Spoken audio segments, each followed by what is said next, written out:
कविता, कविता, आजा। अरे काजल तुम? हाँ आजा, मैं कॉलेज ही जा रही हूँ, चल आजा साथ चलते हैं। काजल के बार बार कहने पर कविता उसकी कार में बैठ गई। उस महंगी कार को काजल का ड्राइवर चला रहा था और पीछे काजल और कविता बैठी थी। अरे वाह यार काजल, तेरी गाड़ी तो बहुत शानदार है। हाँ मेरे पापा की है, वो आज फैक्ट्री नहीं गए तो उन्होंने ड्राइवर भैया से कहा कि मुझे कॉलेज छोड़ाए। सही है यार, मैं तो इतनी महंगी कार में पहली बार बैठी हूँ। अरे अब तो बैठते ही रहेंगे, अब तुम मेरी दोस्त बनोगी। काजल और कविता एक ही कॉलेज में पढ़ते थे। अभी 4-5 दिन पहले ही उन्होंने एडमिशन लिया था। धीरे धीरे काजल और कविता बहुत अच्छी सहेलियां बन गईं। वैसे काजल बहुत ही अमीर घर से थी। उसके पापा राजीव सिंह कई फैक्ट्रियों के मालिक थे, जबकि कविता बहुत ही साधारण घर से थी। उसके पिता एक छोटे किसान थे, मगर फिर भी उन्होंने पाई पाई जोड़कर कविता का एडमिशन शहर के सबसे अच्छे कॉलेज में कराया था। काजल की अच्छी बात यह थी कि उसे अपनी अमीरी पर घमंड बिल्कुल नहीं था। फिर एक दिन, कविता जरा सुनना। हाँ क्या हुआ, बता। देखना ये घड़ी कैसी लग रही है। अरे वाह, ये तो बहुत प्यारी है। ये मैंने तेरे लिए ली है, जरा पहनकर दिखा। नहीं यार, मैं कैसे इतनी महंगी घड़ी। चुप कर और चुपचाप पहन ले, और ज्यादा मत सोच। जब तेरा मन करे तो मुझे भी दे देना कुछ। पर मेरे पास तुझे देने के लिए कुछ भी नहीं है। चल बहानेबाज, अभी मत दे पर कभी तो दे देना। अच्छा ठीक है। गुजरते वक्त के साथ दोनों की दोस्ती और गहरी होती गई। दोनों का ज्यादातर वक्त एक दूसरे के साथ ही बीतता था। और फिर एक दिन, कविता ये लड़का कौन है यार? इससे पहले तो कभी नहीं देखा इसे। कौन? वो हैंडसम? सच में बड़ा कूल दिखता है यार। उनका नाम आकाश है और वो हमारे सीनियर है पगली। तो क्या हुआ? ओए जरा कंट्रोल में। मैंने सुना है कि बड़ा ब्रह्मचारी टाइप लड़का है। कॉलेज की सारी लड़कियां उस पर फिदा हैं, पर वो किसी को घास नहीं डालता। अच्छा तो तू देख, अब इसकी तपस्या तो काजल नाम की ये अप्सरा ही भंग करेगी। हट बेशर्म कहीं की। आकाश पर काजल का दिल आ गया था। शुरू में उन दोनों में हाय हलो हुई और फिर धीरे धीरे उनमें प्यार भी हो गया। काजल को उसका प्यार मिला तो कविता बहुत खुश हुई। लेकिन फिर एक दिन, काजल, फाइनल रिजल्ट आते ही मैं यूएस चला जाऊंगा। यूएस? पर क्यों?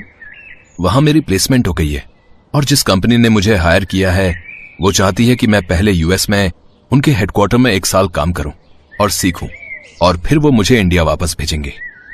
पर मैं 1 साल कैसे रहूंगी तुम्हारे बिना?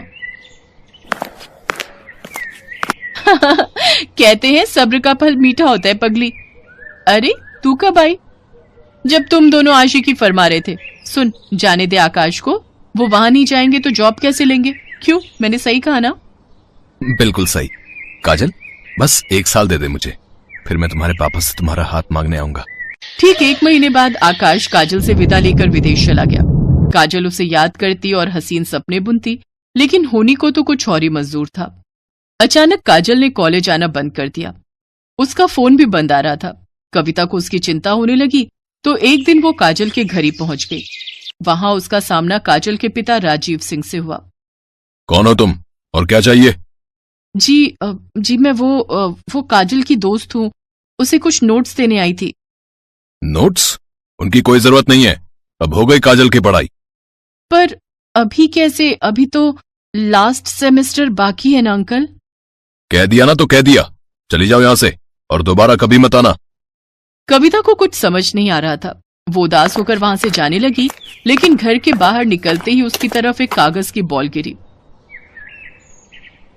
कविता ने उस कागज को खोलकर देखा तो लिखावट काजल की थी।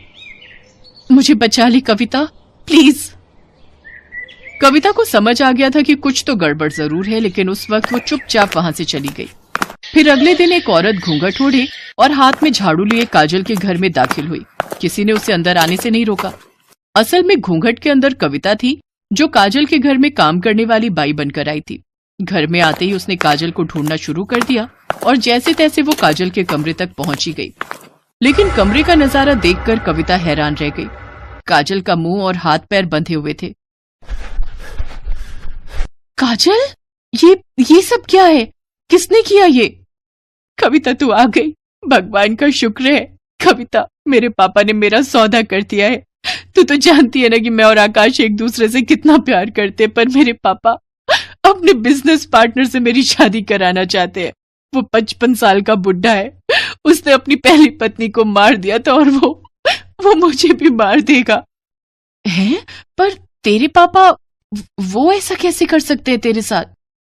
उन्होंने उस बुढ़े से बहुत बड़ा लोन लिया था जिसे वो चुका नहीं पाए, और पैसों के बदले अब वो मुझे सौंपने वाले उस बुढ़े को।